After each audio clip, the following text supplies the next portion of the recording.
Hey guys, it's Compton EMT for HSA with a Blacklight Tango Down video tutorial. I'm going to be discussing some of the finer points of the game and hopefully give you some things to help your ability to play this game to a more full extent. First off, we're going to start with the background, what things are in the game.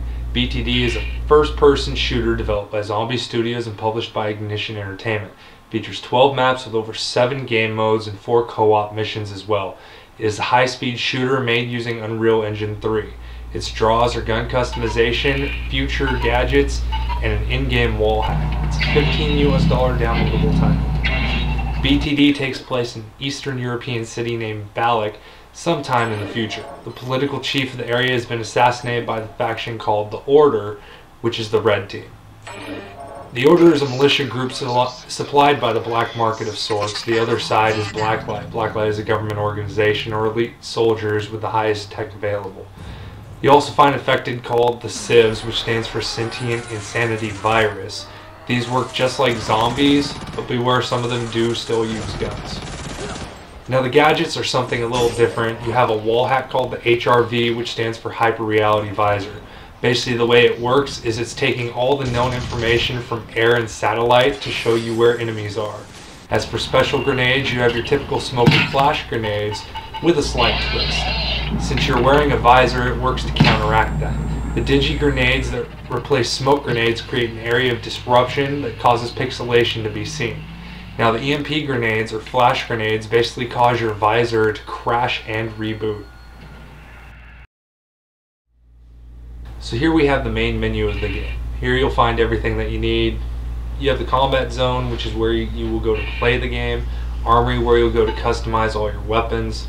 Field Locker, where you can access all your stats and awards. Download content, which contains a few dev diaries and other assorted things. Hopefully some DLC will come and make it to this section though. Achievements, which is a quick link to the list of achievements. Leaderboards, options, and the exit game selection. In Combat Zone, you have 3 options. The first is Quick Match. Here you will be able to go into matchmaking. Choose your game type and click search. You will be added to the best available game. Your second option is Private Match, which is simple. It's like playing matchmaking, but players can join by invite and you do not gain any experience or stats in this mode. Black Ops are the 4 co-op missions that you can play. You can set the difficulty from normal, hard, to insane. Moving into the Armory, you'll see that you are allowed 4 loadouts of 5 possible types of weapons, and the ability to change your clan tag. Each loadout allows you a main weapon, a sidearm, an armor, and 2 types of grenades. We'll go more into depth on this later. Your field lockers, where you get all the information on how you've played over the course of your Blacklight career. Inside the field locker, you have 2 things to look at: your personal profile, which breaks down all the lifetime stats, and the awards menu.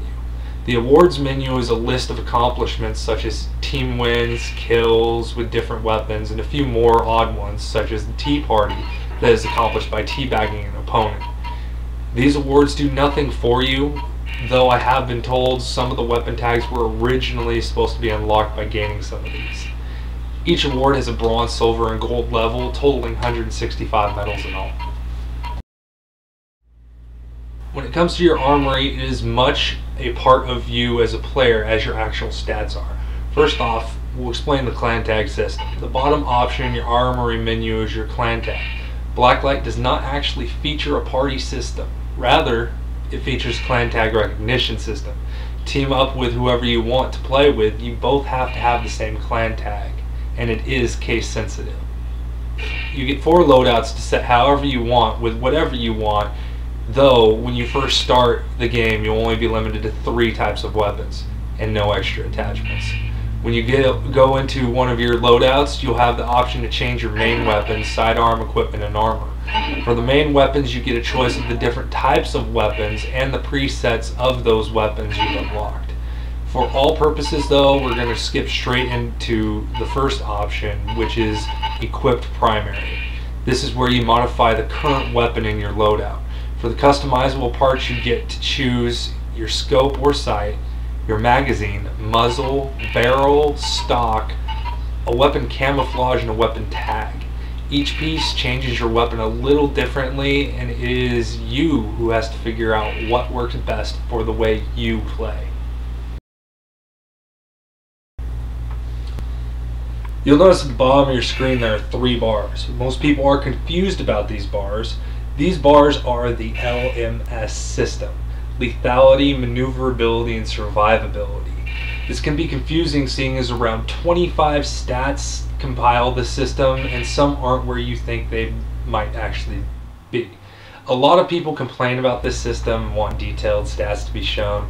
Some have the idea that showing everything will lead to cookie cutter guns that would make the gunplay no different than a game with set guns such as the AK-47. The one thing this does do, though, is allow you more playability in the game. You take time and pride in customizing and testing your weapon to suit your needs for how you play. A few things that fit into the lethality portion of the LMS system are stats that deal with your cone of fire, also known as the amount of spread while firing your weapon.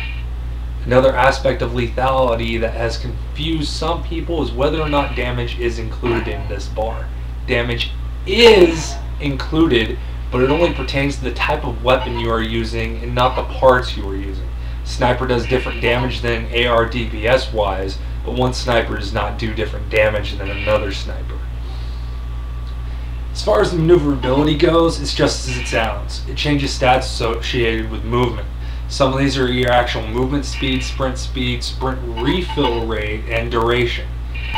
Aim speed and tight aim speed, yeah, they're in there too. Your sensitivity is not the only thing that changes your aiming speed. The gun parts also do this. You'll notice the higher power scopes move your maneuverability bar down. This is not because they're heavier and slow you down, but the fact that when you're zoomed in further, you need a little more control, so it gives it to you and shows it on the LMS system. Now, survivability is the interesting one, which contains the most stats. You'll find health here, which is obvious, but there are other random things such as ammunition capacity and reload speed that are also lumped in there. The more ammo you have and the quicker you switch out your clips, the more likely you're to survive in a firefight, right? A few other things in this bar also are the HRV duration and recharge rates. Zombie does have yet to release a detailed guide on what exactly each LMS bar consists of, but many of them have been figured out by the community. One thing that confused everybody at first were the weapon tags. What are they? What do they do? Luckily, this was all answered by Zombie when they put out what every normal tag did. The way it was described, though, somewhat confused some people. The stats are set in a 3-tier system. Obviously, Tier 2 is better than Tier 1. Tier 3 is better than Tier 2. It's provided a description of what you were getting, but didn't actually put values out there. The different stats the weapon tags affect round out at 11 different stats. Stats from how much health you have, to how quickly you melee, to reload speed, HRV recharge, and beyond. One of the fans of the game, Kill Mobile, took this information and put it into spreadsheet form. That way it allows you to more easily compare the tags. What I'm showing you here is part of the weapon damage spreadsheet created by Scorp. Scorp went through with a few other players and researched this material. You'll notice that every weapon has 3 different damage zones. Red, orange, and yellow levels are shown on your crosshair when you have a target in sight. Each distance lowers the effective damage that one does. Using this, you can determine a few things, such as having over 90 regen health will cause an SMG user to hit you 3 times as opposed to 2. Simple math will allow you to use this to its full but limited extent. One thing though about this spreadsheet, it has not been updated for a while, so the first patch buff of the LMG isn't shown. LMG received a 10% buffed damage, which would round it out at 83, 71, and 57. Also in the latest patch, the SMG's range has been decreased since you could shoot people across the map with precision using it. The effect should make it more like an actual SMG. I found that one of the best areas to test your weapon is on the first map called Brutalism. Either spawn can work as a firing range.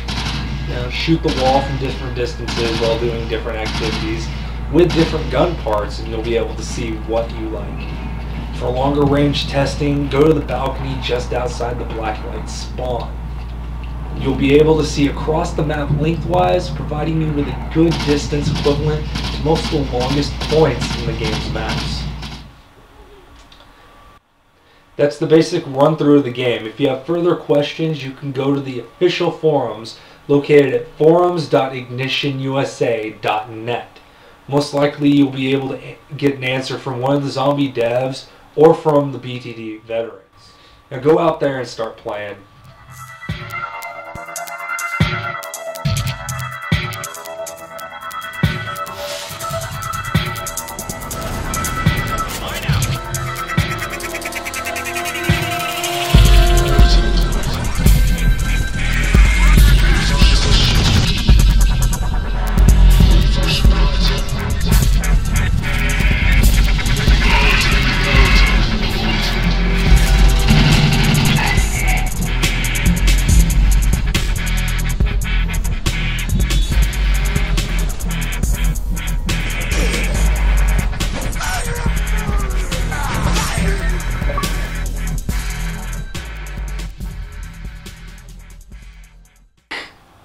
Zang.